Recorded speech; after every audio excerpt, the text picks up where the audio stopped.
Hello there, Scott Bolan here with our September 2012 YouTube newsletter. Have a pen and paper ready because I'm going to share with you 8 fundamentals, 8 pointers on how to kick someone's ass when necessary. Now, any sane person knows that violence should always be avoided wherever possible. But when it's not avoidable, when there is no way to retreat and no way to avoid violence, you might need to give someone a good ass whipping in order to defend yourself. Now, no amount of articles or books are a substitute for training from a qualified instructor, but I'm going to give you a few pointers for your mind sword. And keep in mind that these concepts are applicable outside of the physical. Sun Tzu said that life is war. All of life is war. And you might just need to give someone a good ass whooping in mental warfare or verbal warfare as well. So once you've gone through these and taken notes, see how you might be able to apply them in the real world. Now, first off is the use of Force Continuum. And that means force equal to threat. Use only the least amount of force necessary to neutralize the threat. For example, a drunken haymaker gets thrown at you by Big Joe the drunk at your local barbecue. You don't need to smash his face in. You can simply slip under, come up with an uppercut to his gut and wind him, and maybe a swift shin kick to give him something to think about while you make a graceful exit.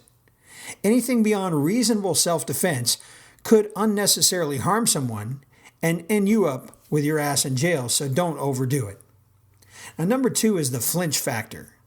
If you've ever been punched in the face and had that flash of pain and tasted your own blood along with the adrenaline rush of fear, you know what I'm talking about. It's in this moment that your fate is decided.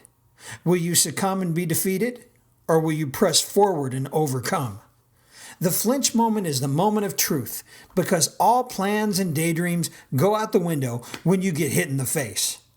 You will either succumb to fear and pain and be torn apart, or you will use your pain as a weapon, motivating you to press forward and prevail. Sparring and training is great to prepare you for this and makes you a stronger person inside and out. Now, number 3 is never stop moving, never stop thinking.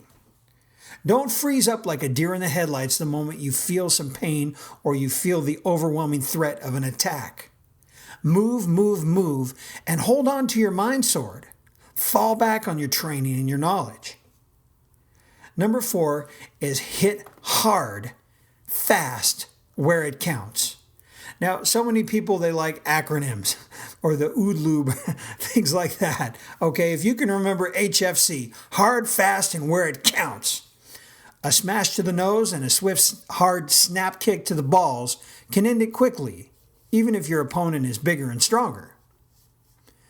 I often recommend targeting bent, B-E-N-T. That means balls, eyes, nose, and throat when facing a bigger, stronger attacker. Bent. So number 5 is keep your hands up. I've seen so many people leading with their face, it makes me wonder if they train to use their face as a weapon to hurt the opponent's fist.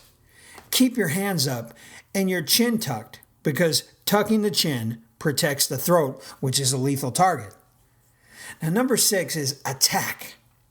Once you are attacked, your defense must become an attack. Treat it that way with stopping the opponent, stopping the attacker as your objective. Your objective is not to avoid getting hurt. Your objective is to hurt your attacker enough to stop him. Does that make sense? Good. Number 7 is keep your emotions out of the game.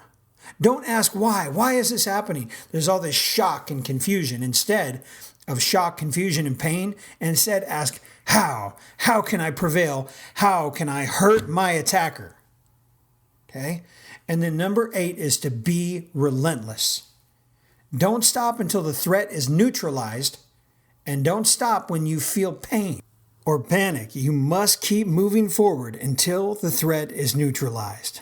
Well, that's all for today. I hope you've enjoyed these 8 pointers. Tomorrow we're going to show you some dynamic, powerful, mind-boggling physical fighting skills. Stay tuned and I'll talk to you tomorrow. Scott Bolan. Thank you.